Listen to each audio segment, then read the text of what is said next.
नमस्कार, स्वागत है आपका न्यूज 24 पर। वक्त निष्पक्ष न्यूज का है। तमाम बड़ी खबरें लेकर मैं हूं आपके साथ मकसूद खान। संसद से 146 विपक्षी सांसदों के निलंबन के खिलाफ आज जंतर मंतर पर सेव डेमोक्रेसी प्रोटेस्ट यानी लोकतंत्र बचाओ प्रदर्शन के बैनर तले इंडिया गठबंधन के नेताओं का जुटान हुआ।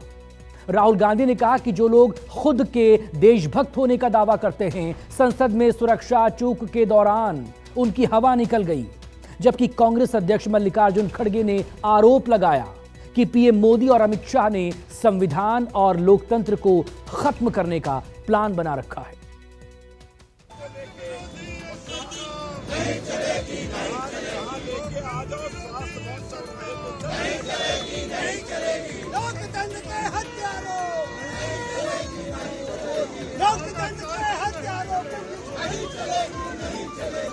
राहुल गांधी, आप कितनी भी कोशिश करो, आप मोदी साहब, आप कितनी भी कोशिश करो हमको मिट्टी में दबाने की, हम बीज है, बार बार उठने की आदत है हमको। कि खून फिर खून है, खून फिर खून है, गिरता है तो जम जाता है, जुल्म फिर जुल्म है, बढ़ता है तो मिट जाता है। आवाज मत उठाना, सवाल मत पूछना, अगर ऐसा करोगे तो तुम्हारे साथ ये हशर किया जाएगा। जितनी आप नफरत फैलाओगे, जितना आप लोगों को धमकाओगे, डराओगे, उतना इंडिया अलायंस मोहब्बत फैलाएगा। जो कत्लेआम हो रहा है हमारा जनतंत्र का, 150 के करीब पार्लियामेंट मेंबर का सस्पेंशन कभी सुना नहीं इतिहास में। तो ये लड़ाई सिर्फ हम निलंबित सांसदों की नहीं है, ये लड़ाई महज सांसदों के अधिकार की नहीं है। वो इमारत जिसे संसद कहते हैं, 800 लोग बैठते हैं। अगर देश की संसद में लोगों की आवाज उठाने की इजाजत नहीं, तो फिर संसद की आवश्यकता क्या रह जाएगी। जब सड़कें सूनी हो जाती हैं, तो संसद आवारा हो जाती है। देर से ही सही, लोहिया के शिष्यों को यह बात समझ में आ गई। संविधान और लोकतंत्र बचाने की दुहाई आई, लोकतंत्र को कुचलने का इल्जाम आया, सबके जबान पर तानाशाही चस्पा हो गई। अपोजिशन पार्टी कांग्रेस ये डरने वाली नहीं है, झुकने वाली नहीं है। अगर आप कितनी भी कोशिश करो, आप मोदी साहब, आप कितनी भी कोशिश करो हमको मिट्टी में दबाने की, हम बीज है, बार बार उठने की आदत है हमको। और वो आजादी आप छीन नहीं ले सकते। वो आजादी हमको मिली है जवाहरलाल नेहरू से, वो आजादी हमको मिली है महात्मा गांधी से, वो आजादी हमको मिली है डॉक्टर अंबेडकर से। इन्होंने तैयार करके दिया। सभी एमपीज को आपने बाहर निकाला और सभी कानून अनअपोज्ड आपने पास कर लिया। और ज्यादा से ज्यादा एक होकर हमको लड़ना है। जो कत्लेआम हो रहा है हमारा जनतंत्र का, 150 के करीब पार्लियामेंट मेंबर का सस्पेंशन कभी सुना नहीं इतिहास में।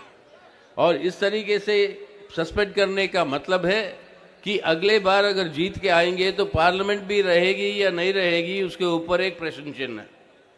तो आज जनतंत्र को बचाना है, हमारे संविधान को बचाना है, तो ये अनिवार्य है कि आज जो सरकार में है, आज ये भाजपा की जो सरकार है, इस भाजपा को सत्ता से और सरकार से दूर रखना अनिवार्य है। देश के अल्पसंख्यक पार्टी के लोगों ने की, इसकी कीमत 140 से ज्यादा सांसदों को सदन के बाहर रखने का काम मोदी सरकार ने किया।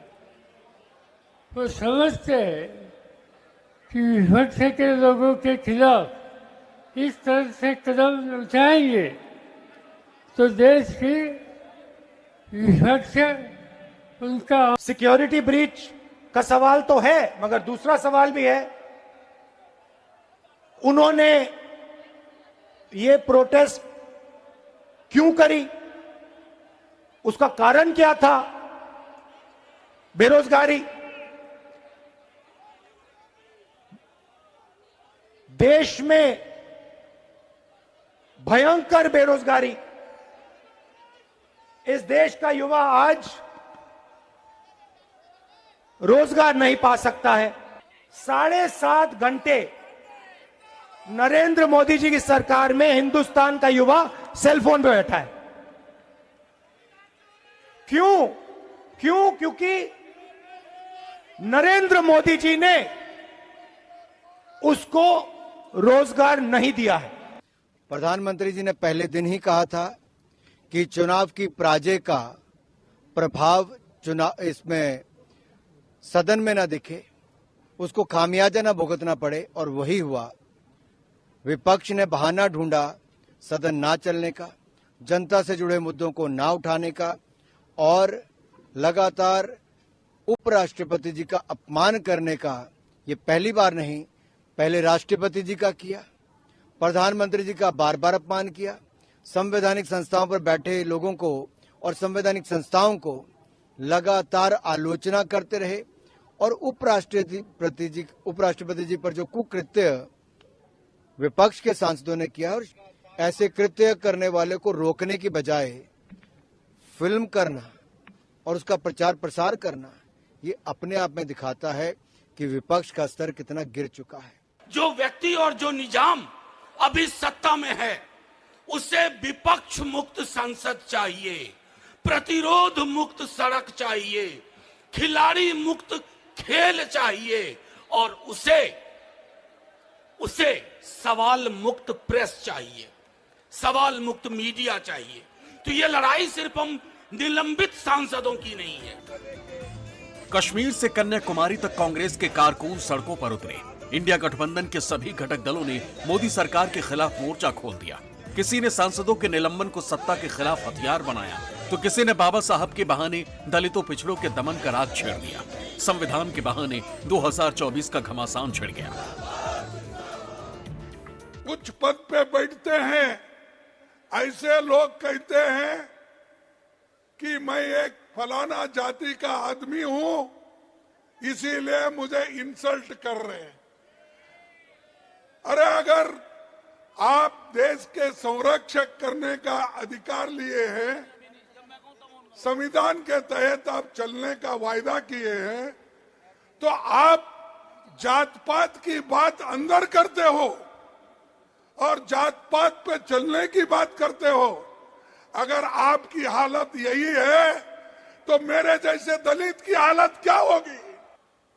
इंडिया अलायंस इसलिए बना, जो मोदी जी, शाह, इन्होंने डेमोक्रेसी को खत्म करने का एक बीड़ा उठाया है, देश के संविधान को खत्म करने का इन्होंने बेड़ा उठाया है। दलितों को, मजदूरों को, किसानों को, महिलाओं को कुचलने का काम इन्होंने किया है। The prime architect of our constitution, Dr. Ambedkar, made it clear, Parliament is supreme. Parliament represents the sovereign will of the people. In fact, he went to the extent of saying Parliament belongs to opposition. If you eliminate opposition by hook or crook, then you are undermining Parliament, you are making Parliament. The BJP government in power is making use of the governors in the opposition ruling parties to obstruct the functioning of the state governments. A government which has been elected with a majority of the people are not able to enact laws and implement schemes for the welfare of the people, because the governors stand on the way as an instrument of the union government. Federalism is the base of India and the Indian constitution. That is now crumbling. India is the... आप अग्निवीर योजना लाए,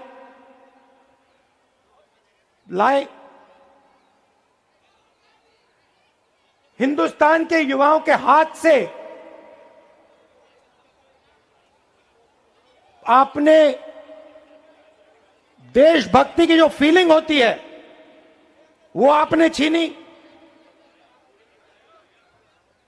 जब युवा खड़े हुए और कहते हैं हम अग्निवीर के खिलाफ हैं, तो आपने वीडियो कैमरा से उनके चेहरे देखे और उनको कह दिया कि भैया अगर आपने अग्निवीर के बारे में कुछ बोला आपको हम सरकारी नौकरी नहीं देंगे। तो आप सोचते हो आप हिंदुस्तान के युवा को डरा सकते हो। इसीलिए ये जो युवा थे जिन्होंने सिक्योरिटी ब्रीच जरूर की, वो भी आपकी गलती है, इसलिए वो पार्लियामेंट हाउस में कूद कर आए। ये भावना हिंदुस्तान के हर युवा के दिल में है। लोकसभा के अंदर जो युवक कूदे, उसके बाद पूरे सदन के सभी सांसदों को एक स्वर में बात करनी चाहिए थी। जैसे सबने एक साथ आकर उनको दबोचा भी, पकड़ा भी और सुरक्षा कर्मियों के हवाले भी किया। उस समय भी राहुल गांधी जी सदन में थे लेकिन वहां नहीं आए, वो भी आ सकते थे। लेकिन अब ये कहना और झूठे आरोप लगाना, ये अपने आप में दिखाता है राहुल गांधी जी के पास कोई मुद्दा नहीं बचा। जनता से जुड़ा हुआ झूठे आरोप लगाकर खबरों में रहना चाहते हैं। तंत्र के इतिहास पूरी दुनिया में कभी भी इस इतिहास में कोई भी देश में 146 सांसदों को ऐसे बाहर नहीं किया गया है, निलंबित नहीं किया गया। ये तो बहुत बुरी बात है। और बात यह है कि हमारे देश में ये सब चल रहा है और लोग को जानना चाहिए कि हमारे लोकतंत्र खतरे में है। तो इसलिए हम ये कर रहे हैं हम, और ये जो प्रदर्शन आप देख रहे हैं जनता को समझाने के लिए कि हमारे देश में जो कुछ चल रहा है ये तो बिल्कुल हमारे देश के भविष्य के लिए बुरा है। शीतकालीन सत्र में जो बात अधूरी रह गई, विपक्ष ने वो बात जंतर मंतर पर पूरी कर दी। राहुल गांधी की जबान पर फिर मोहब्बत की दुकान खुली।